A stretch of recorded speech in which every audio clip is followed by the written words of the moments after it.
there's so much bad stuff in the press, and it's wonderful to do a counter to that, to take people's tales out to people in the villages and to tell people's tales. It communicates real experiences, experiences that writers have interpreted directly from their meetings with people who have been in detention. I think there's something about hearing personal stories which people can't fail to be moved by. And that's really exactly what Refugee Tales is trying to do. We're just sharing stories, we're telling the stories of other people, so those tales can circulate and travel and gradually reach further into the culture.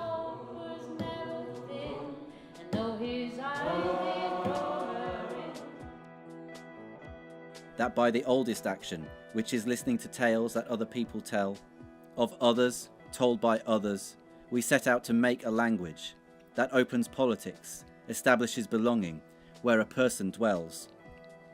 Stories of the new geography, stories of arrival, of unaccompanied minors, of people picked up and detained, of process and mistranslation, this new language we ask for forming, strung out along the North Downs Way.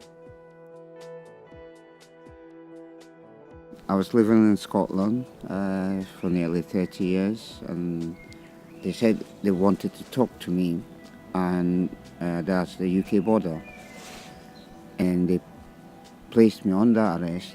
I came here as a student to this country to do my studies, and the Home Office didn't renew that visa, and they told me that we are being inspired that you have been working in this country, and all your rights have been exhausted, so therefore we had to detain you. I had this political dispute between myself, my family, and the government. Then I fled the country to seek humanitarian protection. I was detained at Dover Removal Immigration Center for 3 years. I escaped torture, and there's so many things which I'm not prepared to explain, but this is the way I fled the country. I came here to seek asylum. I was been asking why I want asylum. I suffered rape, trauma, torture. I don't remember names, dates, evidence. I am refused, abused, misjudged. I am disbelieved, detained, deported. I came here to seek asylum.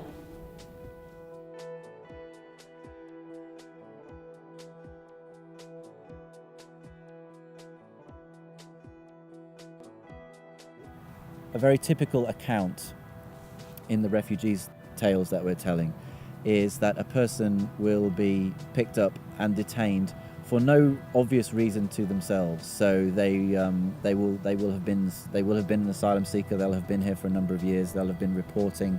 Suddenly, they will find themselves. They'll have been detained, and they'll be held in detention. They'll never be charged with anything, and that detention will be indefinite. They won't know at what point it is that they'll be released. You imagine you've arrived in a country where you know nobody. You don't know the language, you don't really know where you might have ended up. You have been possibly tortured, traumatised, and you are faced with an immigration officer who wants to know, what's your name, where you came from, what time did you come, what train did you travel on, what platform, how did you come into this country? Confused?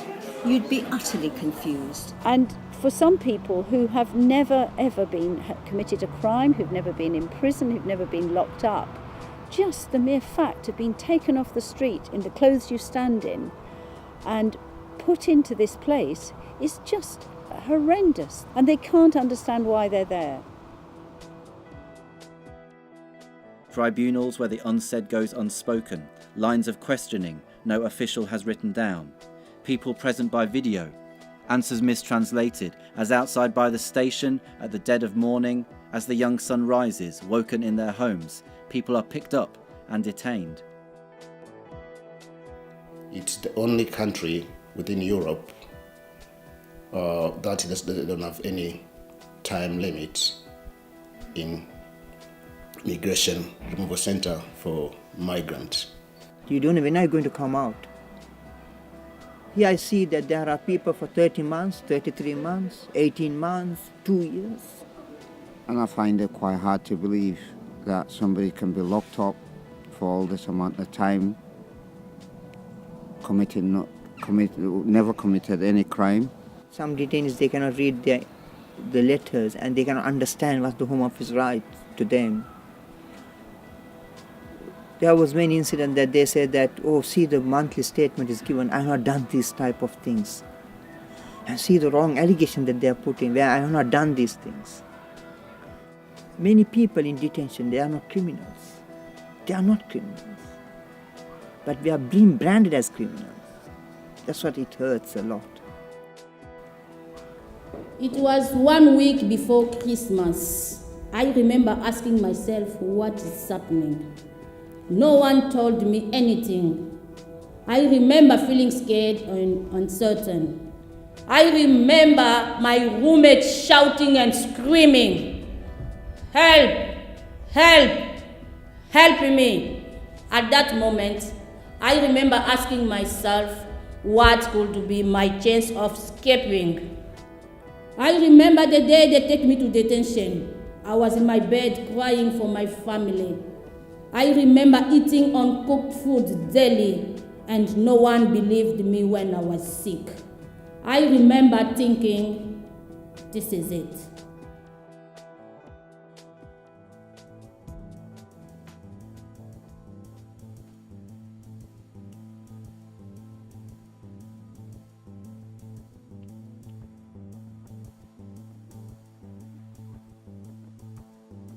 The whole place is just you're locked up. There's nothing to do. You cannot go outside. Everywhere is like 4 walls, basically, all day. And I've never had anything like that. As opposed to prisons where there is a fairly decent, although not perfect, provision of talking therapies, there's absolutely none of that in detention centres. People are prescribed antidepressants, but that's just really not enough to deal with some of the complex issues that people have. So that, of course, leads to a lot of self-harm. It leads to suicide attempts. If I'm in an angry mood, sometimes I can turn the officer on and fight with him and show my aggression by hurting myself. That's what detainees do. At one point, one day we were locked all day, basically, and we weren't told why we were locked up, We had our dinner in our rooms. In prison, most of the people are British citizens.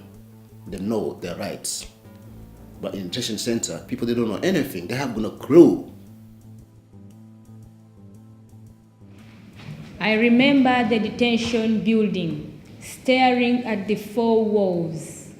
Closing in was electric fencing in case anybody tried to escape. I remember the day they released me. I prayed, thanking the Lord, they've saved me. I remember being set free.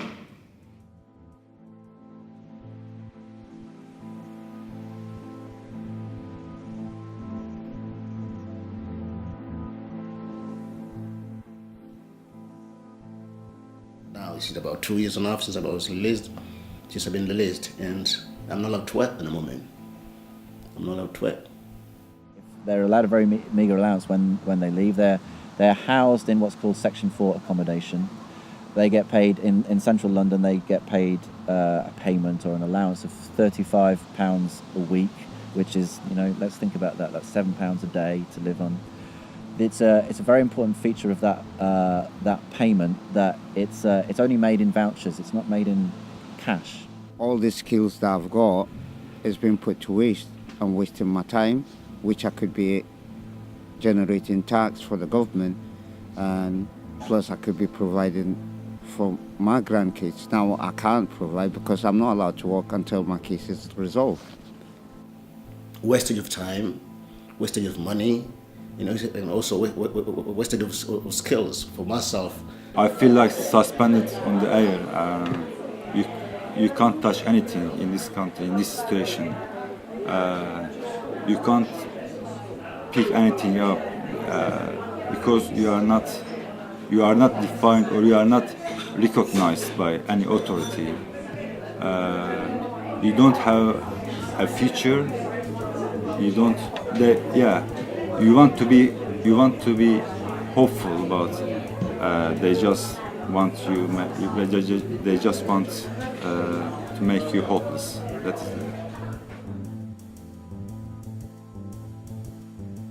I was released in 2011, only to return to the limbo I was in before. I'm not allowed to work. I've now been here for 8 years. I have no choice but to live where I'm told to live and wait for the next hearing to allow my application to be considered. Do you know what limbo means? It means the edge of hell.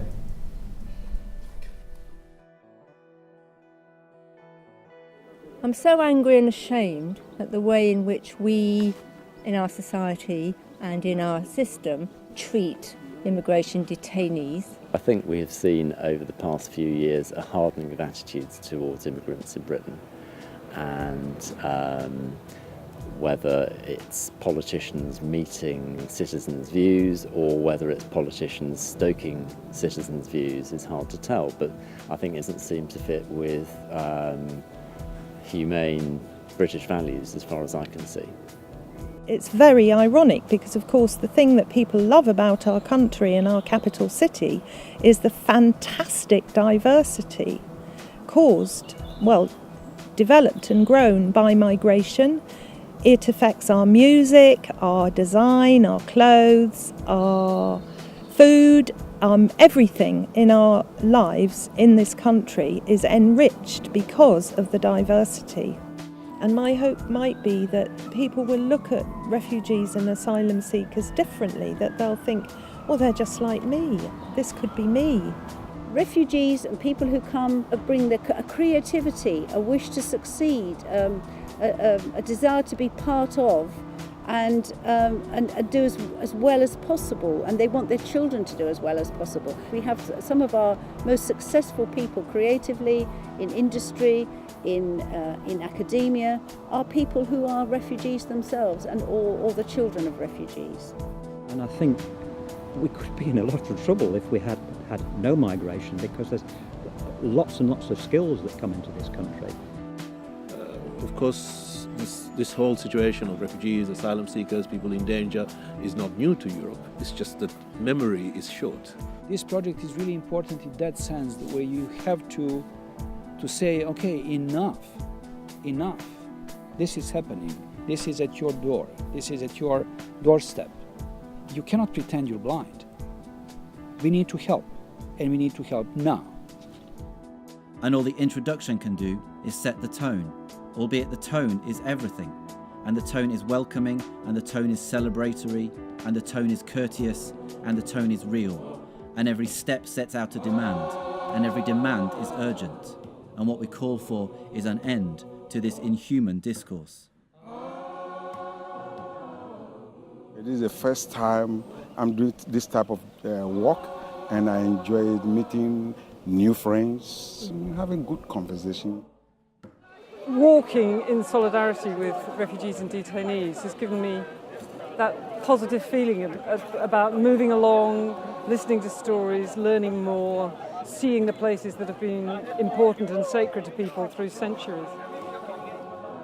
It gives people a way in. People who otherwise might think, I don't want to hear this sob story, which they might see as a sob story, or they just walk away from it. Whereas if it's, in a way, it's presented in through art, it's a way that might engage them enough, and then of course it will touch them emotionally, which is probably what they're afraid of. We are the fools, we are the jesters in this court. We can say everything. We have to say everything. I expected some negativity, but I have not seen it from anybody. So why can't this go on? Why can't this little seed produce change? And you have to hope that it might do.